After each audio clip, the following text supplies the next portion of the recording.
দর্শক আমি কিন্তু ব্ল্যাক কার্প মাছ ধরার জন্য পুকুরে চলে এসেছি। আর আমি জাল ফেললাম, আর এইভাবে আমি বেশ কয়েকবার কিন্তু জাল ফেলে ফেলে একটু একটু করে ব্ল্যাক কার্প আমি ধরছিলাম। তো আমার সাথে কিন্তু রয়েছে আমার ছোট্ট ছোট মামনি রয়েছে, সে কাকু কাকু বলে চিল্লাপাল্লাও শুরু করে দিয়েছে। মাছ দেখলে সে বেজায় খুশি হয়। তো দর্শক, যারা আমার ভিডিওটি দেখছেন তারা সকলেই চেষ্টা করবেন আমার এই ছোট্ট চ্যানেলটিকে সাবস্ক্রাইব করার জন্য। আর যদি আমার এই মাছের ভিডিওগুলি ভালো লাগে তাহলে অবশ্যই দয়া করে লাইক দিতে ভুলবেন না। তো দর্শক, দেখতে থাকুন আমি কিভাবে মাছ ধরছি।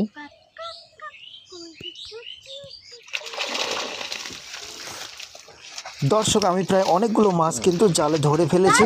আর এখান থেকে আমি কিন্তু বেছে বেছে ব্ল্যাক কার্প মাছগুলি নেব, বাদ বাকি মাছগুলি কিন্তু আমি এখন পুকুরেই ছেড়ে দিব।